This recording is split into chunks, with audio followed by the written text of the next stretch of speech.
शिव ज्ञान, शिवा ज्ञान शब्द भगवान शिव से जुड़े असीम, गहन और आध्यात्मिक ज्ञान को संदर्भित करता है। यह केवल किताबी ज्ञान नहीं बल्कि आत्मज्ञान, ब्रह्मांडीय समझ और अस्तित्व के गहरे रहस्यों की अनुभूति है। शिव ज्ञान के प्रमुख पहलू। 1. आदि गुरु और आत्मज्ञान। भगवान शिव को आदि गुरु, प्रथम गुरु माना जाता है। कहते हैं कि सबसे पहले उन्हें ही आत्मज्ञान की प्राप्ति हुई थी। इसी कारण उन्होंने इस ज्ञान को सप्त ऋषियों और अन्य योग्य शिष्यों को प्रदान किया, जिन्होंने इसे संसार में फैलाया। शिव का ज्ञान हमें अपने वास्तविक स्वरूप को जानने और भौतिक मोह माया से ऊपर उठने का मार्ग दिखाता है। 2. ड्युअलिटी और संतुलन। शिव ज्ञान द्वंद्वों के परे देखने की समझ देता है। भगवान शिव स्वयं सृष्टि, स्थिति और संहार के देवता हैं। वे योगीश्वर, योगी के स्वामी और गृहस्थ दोनों हैं। वे विषपान करने वाले नीलकंठ हैं और कल्याणकारी भोलेनाथ भी। ये ज्ञान हमें जीवन के विरोधाभासों को समझने और उनमें संतुलन स्थापित करने की शिक्षा देता है।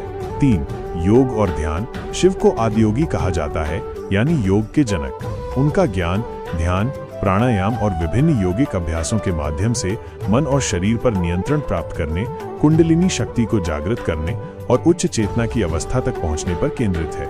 ये आंतरिक शांति और एकाग्रता का मार्ग है। 4. वैराग्य और अनासक्ति। शिव शमशान में निवास करते हैं और भस्म धारण करते हैं, जो वैराग्य और अनासक्ति का प्रतीक है। शिव ज्ञान सिखाता है कि सांसारिक सुख दुख, धन संपत्ति और भौतिक चीजें क्षणभंगुर हैं। सच्ची खुशी बाहरी वस्तुओं में नहीं बल्कि आंतरिक शांति और स्वयं को जानने में है। 5. माया से परे। शिव ज्ञान इस बात पर जोर देता है कि जिस संसार को हम देखते हैं वो अधिकांशतः माया, भ्रम है। ये हमें माया के पर्दे को हटाकर वास्तविक सत्य को जानने की शक्ति देता है। जब व्यक्ति इस सत्य को जान लेता है तो वो जन्म मृत्यु के चक्र से मुक्ति, मोक्ष प्राप्त करता है। 6. त्रिनेत्र और तीसरी आंख। भगवान शिव की तीसरी आंख ज्ञान और अंतर्दृष्टि का प्रतीक है। ये भौतिक आंखों से परे देखने, भ्रम को नष्ट करने और आध्यात्मिक सत्य को समझने की क्षमता को दर्शाती है।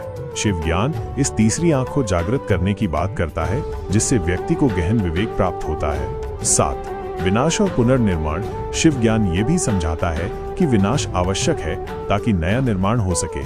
शिव के संहारक रूप का अर्थ केवल अंत करना नहीं बल्कि पुरानी और अवांछित चीजों को मिटाकर नई शुरुआत के लिए जगह बनाना है।